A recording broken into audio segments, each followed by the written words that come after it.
Most podcasters say that their content is valuable, and who am I to disagree? Because I have traveled the world and the seven seas, and if you don't know that song, then you won't get that reference, but I know that your content is valuable. Because if no one is recommending your show, and your show is not getting shared like it should be, this might come as a surprise, but it usually has nothing to do with the quality of your content. It usually has something to do with what's happening before someone hits play.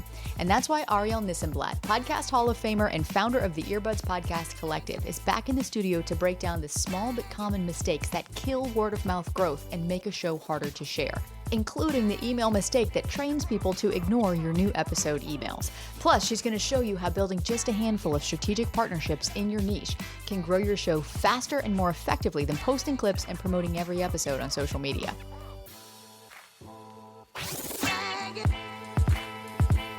Welcome to Insider Secrets to a Top 100 podcast. I'm your host, Courtney Elmer. Let's make your podcast binge-worthy. Arielle, welcome back. Congrats to all the folks who made it over to the bonus episode. You're in for a ride. I know. Well, I'm excited to unpack this because I think, and this is something I would love for you to speak to, because I know that a lot of podcasts cross your desk in a day. When you're doing your work for earbuds, you see a lot of podcasts. Yeah. And you see a lot of things that work and you see a lot of things that don't. And I think a lot of podcasters out there say things like, I've got great content. Why aren't people sharing it? Like, I know my content is valuable. Why aren't more people listening? And this is a really common frustration that a lot of us encounter as podcast hosts. But I'm curious, Arielle, are there things that most podcasters are doing unknowingly that might accidentally be making their show unshareable without them realizing it? Can you give us some examples of what you tend to see? Yes, I would love to. The first thing that I see is actually not within my newsletter universe, but it's within podcasters' owned channels. The first is if they have a podcast and it's great, they know it's great, they've gotten feedback, but people aren't sharing it or the numbers aren't where they want it to be. They have a newsletter maybe sometimes, or they have social media, but all they're doing within their newsletter or their social pages is trying to point people back to the podcast. If all you're doing is asking people to listen to the thing that your ultimate goal is to get them back to, you're not providing value for them on those platforms themselves. I've seen a lot of newsletters that are literally just new episode out now, click here. It's essentially a notification. And that is not enough for me to want to stay subscribed to your newsletter. But you as a creator should want people to stay subscribed to your newsletter so that you can every so often hit them with something important, something like maybe a live show, or if you have a sponsor and that sponsor has purchased also ad space within your newsletter. You want people in your newsletter and you want them to be clicking. I always say your newsletter should attract people who are maybe not currently podcast listeners, and over time they'll notice within subtle calls to action in your newsletter that you do have a podcast, and if people want to get more in depth on this topic, you're talking about it with somebody, and that somebody is an expert that you're going to love. But your newsletter is also offering different pieces that they would not find within the podcast. So much so to the extent that if somebody were to discover your newsletter, they might not necessarily find out that you have a podcast. And if you have a podcast, somebody might not necessarily know all the time that you have a newsletter. Yes, it's important to push them there every so often. Yes, it's important to push people from the newsletter to the podcast. Let's think about it more as offering this as an extra piece. For example, with the newsletter, you can point people to something visual that you can't point them to with an audio-only podcast. You can point them to an opportunity for them to submit for a chance to be featured on the podcast. They can't necessarily do that in the ratings and reviews or the comments on Spotify. But if they get the newsletter and they open it on their desktop, they're sitting down, contextually that's relevant. That's a mistake that I see people making a lot, is just pointing people back to the thing, but not providing value in that space itself. For me, I get a lot of pitches. So this is switching gears a little bit. When you, as a podcast host, are trying to get your podcast featured, whether it's in other newsletters that are podcast newsletters or media newsletters, or in context-specific newsletters within your niche, just finding that newsletter and blasting them with a pitch is not the way to go.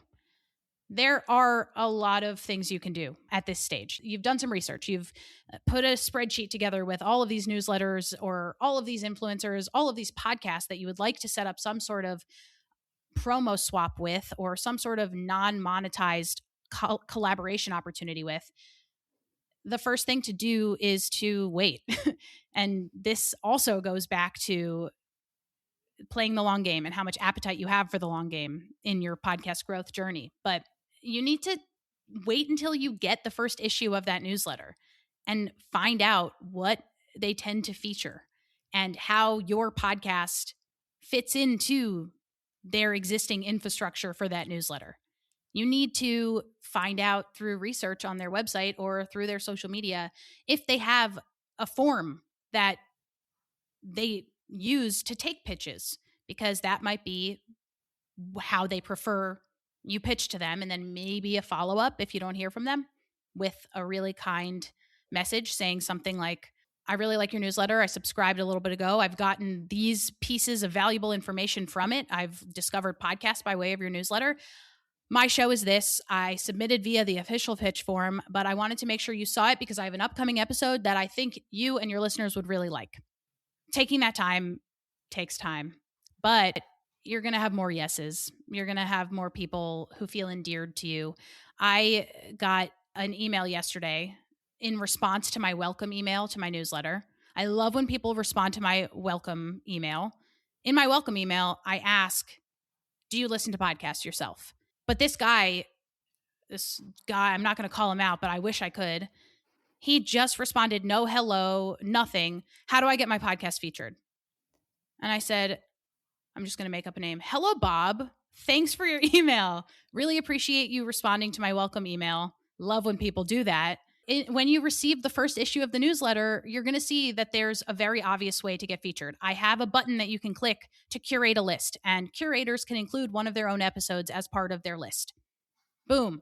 There are also other ways to be featured. I have a community submission form where you can share news about your podcast. You would know that if you took the time.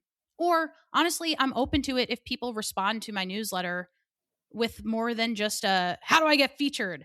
I want to know that you want to subscribe to this newsletter, even if you're not going to be featured. If you want just to be featured, buy an ad.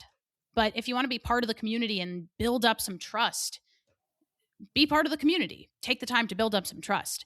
And a lot of newsletters out there do have pitch forms, or they're pretty obvious about how they like to receive pitches. Lauren Passell, who was on your podcast, she always talks about how if you like her, you'll like her newsletter. And if you want to be featured on her newsletter, if you tell her you like her dress, she'll probably feature you. And she says that all the time. So a lot of these curators, whether it's media curators, podcast recommendation, newsletter writers, YouTube influencers who then put together a roundup of their favorite videos, a lot of them talk about what they tend to feature and how they like to be pitched.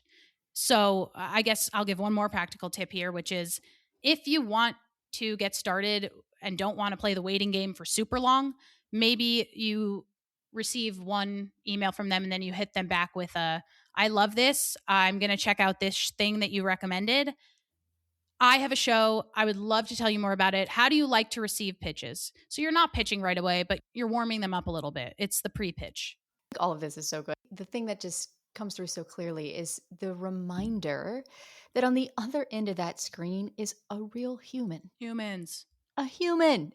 And we all love to be flattered, not empty flattery, but we all love to feel like someone connected with the work that we did and they're acknowledging that. And that's maybe the word, not flattery, but acknowledgement. Right. Because, you know, if you are someone who, like me, really cares about the work that you put out because you genuinely want it to help people, I think most of us fall into that boat here. It feels good when someone acknowledges that work. And in a genuine way, not just because you know the pitch is coming and they want to say like, oh, now feature my thing, right? You can tell. You can tell. You can always tell. We can always tell. You can always tell even through the screen. It's pretty amazing. Yes, it's so amazing. This just goes back to Psychology 101, where it's just like, you know, at the end of the day, we're humans talking to humans. And I think we have to remember that and to treat others with that dignity and that respect, the respect for the work that they do, and to show how we can help, how we can potentially fill a gap, how we can potentially lighten a load, how our content might be able to help them further their mission in some way. And when we can take the time to connect those dots, because like you said, it takes time. And this is the game that I think a lot of people are unwilling to play because of the time that it takes. We're all into optimizing and being efficient and being productive and getting as much done as we possibly can. And let's have AI help us now do things faster. And, at the end of the day, I think we just need to remember human to human interaction is always going to win the game. It's always going to win the game. And you mentioned about the newsletters too a moment ago. And I just wanted to touch on this as well, because I think this is important. When we talk about, what makes a show unshareable, and we're just like kind of blasting it out everywhere. And truly, we need to treat every platform that we have a presence on is its own channel. That's like where we're sharing that value, not where we're taking the value User from somewhere behavior else is and different in pointing. each of those places also. Yes, not saying like value lives here, go here, but saying, no, I'm going to give you the value here, here, and here. And so this is why you can't spread yourself thin. If it's only your podcast. I've had someone came up to me recently at an event and they were like, Courtney, I noticed you haven't posted on Instagram in a year, but I've heard that your business is doing amazing. Like your podcast is doing so well. Like I miss you on Instagram, but at the same time, like I'm so happy for you. And I'm like, yes. And it's been so great. That's my first piece of advice when people are like, do I have to be everywhere? I made actually, remember those personality quizzes in magazines that was like, if you answer yes to this, then you go to the next thing. I made one. You can make them on the internet, and I use them as like lead gen for some of the work that I do, because a lot of people ask like, do I need to be on video? Or the one that I'm talking about now is, do I need to be everywhere on social media? And the first question that I ask you is, do I want to be everywhere? And then if you answer no, then that's the end of the quiz. And the answer is no, you don't have to be everywhere. Like you don't have to do anything, first of all. But I want to go back to one thing that you said about kind of like what's in it for both of us when you're trying to get featured in a newsletter. There's also the tactic of trying to get featured in podcast listening apps like Apple and Spotify and Pocket Cast and all these other places. And a lot of them have submission forms that you can pitch to, and you can pitch them regularly if you have a new episode out or if you have a new mini series launching. And often in these official pitch forms, you'll see, why is this relevant now? So you're going to want to make sure to say it's not just a regular episode that you want to have a feature for, but I'm launching this to coincide with the anniversary of a historical event that my podcast episode talks about. And then the other question that they ask is, how are you going to incorporate Apple Podcasts into your production? Basically, what are you going to do for us if we feature you? And the phrase that I really like to think about is co-marketing. How are you going to market me and I'm going to market you? Are you going to mention Apple Podcasts in your show notes? Are you going to talk about in your outro that you can listen to this podcast on Apple Podcasts and that's the best place for us to leave a review? We're reading reviews that we get on Apple Podcasts. When you link in the newsletter to your podcast, are you going to link to Apple Podcasts? Are you going to link to your website? Apple Podcast wants to know that you're going to link to them, that you're going to promote them if they're going to promote you. So it really all goes back to not quid pro quo, but what are you going to do to show that I have value, and we'll acknowledge that you too have value. Yeah, and creating true wins, a true win-win, right? Really where it's like, I want to help you. I believe that this will help you. And here's what I'm willing to do in return. Here's what I want to do in return. Yeah. And there's something too that I think, is kind of underlying this conversation, maybe the elephant in the room a little bit here, but the time that this takes, because I know this is the biggest objection that I hear from podcasters. They are maxed out in terms of the actual creation of the content, the getting out of that content. Many podcasters are still editing their shows themselves because that's what they are capable of doing right now as far as their budget might go, or, those sorts of things. And so they need to be efficient with their time. They want their shows to grow, but at the same time tends to be the blocker in a lot of ways. So if someone was walking away from this episode and walking away from this conversation saying, oh my gosh, yes, I want to do these things. I want to have my podcast featured. I want to pitch, but I don't have anyone to help me do that. I'm not running this show by myself. Yeah.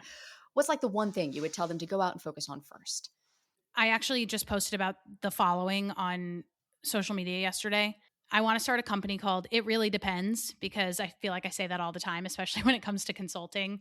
And it really depends. Your show, it depends what goals you currently have for this quarter. It depends who your audience is. It depends on your time. But let's say this, if you have a podcast launch coming up, if your show is completely new, or even if you have a mini series that you're launching, because I also want to advocate for mini series as a way for you to create novelty within your show, which then becomes a launch moment in and of itself.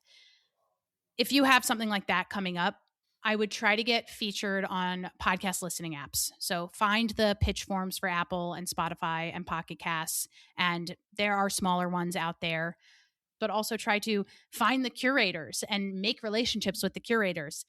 That's what I would spend time on, because speaking of contextual relevance, like we did more in the first episode, that's where podcast listeners are when they're looking for something right then. So you want to be in their face. That's what I would do if you have something new launching. Also, because the novelty of it is exciting to podcast listening apps. If you are in a specific niche, in a really specific niche, I would find influencers, newsletter writers, other podcasts in that niche, and set up ongoing swaps and collaborations with them. And in order to make that even more specific, actionable, I would say choose 5 entities to partner with and then start building relationships with those people. You're emailing them or you're sending them a DM on social. I have a show, you have a show, you have or whatever it is. There's a lot of synergy between our shows. I've listened to a few of your episodes or read a few of your issues of your newsletter. I would love to plug into your audience, and I think your audience would also be interested in my stuff. Are you open to a call? This takes time. Set up just 5 of those calls and do it over the next month, one per week-ish, and watch those bloom over time, and don't give up if one of those partnerships doesn't yield results right away, because you might need to tweak a few things here and there, but ultimately you're getting in front of the right audience and they are getting their content in front of the right audience. So these are things that convert over time. Yes, they do take time. Can I give one more what to do right now?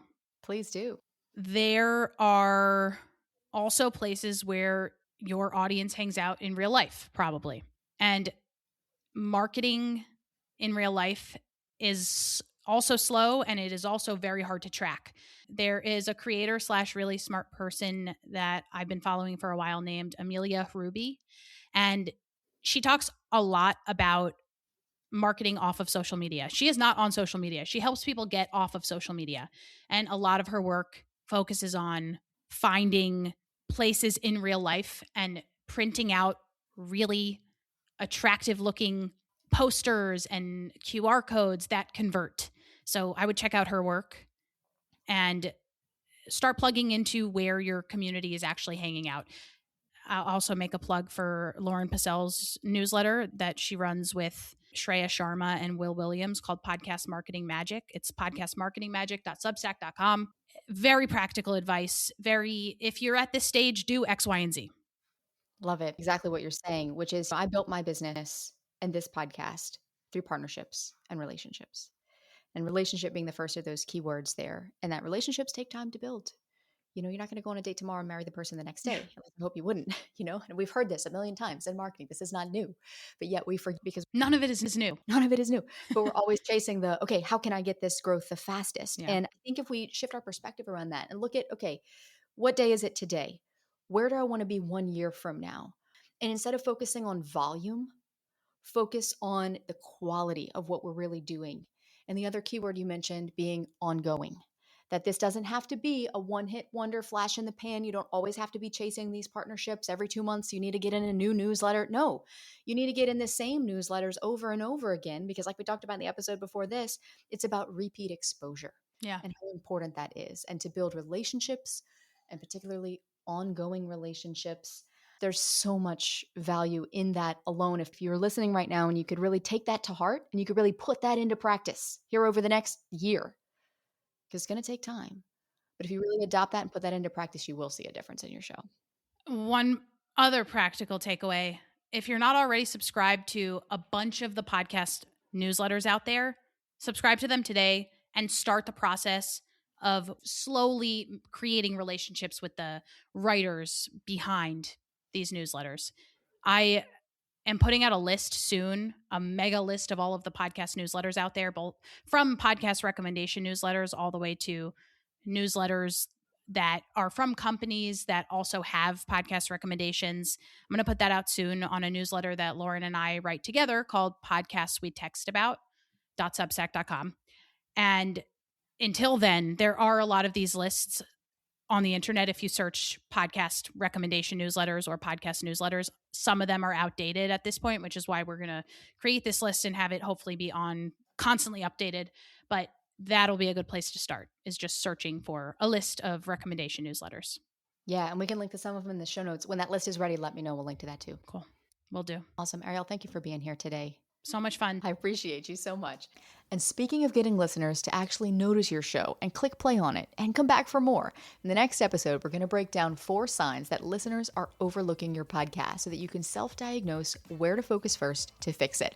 But before we get there, big thanks to our review of the week from Gummy's Mama, who says, and I quote, "This show is the breakthrough that my podcast needed. I have picked up so many tips that I've been able to use the same day that I heard them." That right there is music to my ears, because that is exactly what we work so hard to do here on the show. So thank you so much for taking the time out of your busy day to write a note and let me know that our hard work is not going to waste. And look, if this show is helpful for you, tell me in the reviews on Apple or in the comments on Spotify. I would really love to know. And then stay right where you are, because I've got some very practical tips coming your way next to help you get more listeners clicking into your show and make your podcast binge-worthy.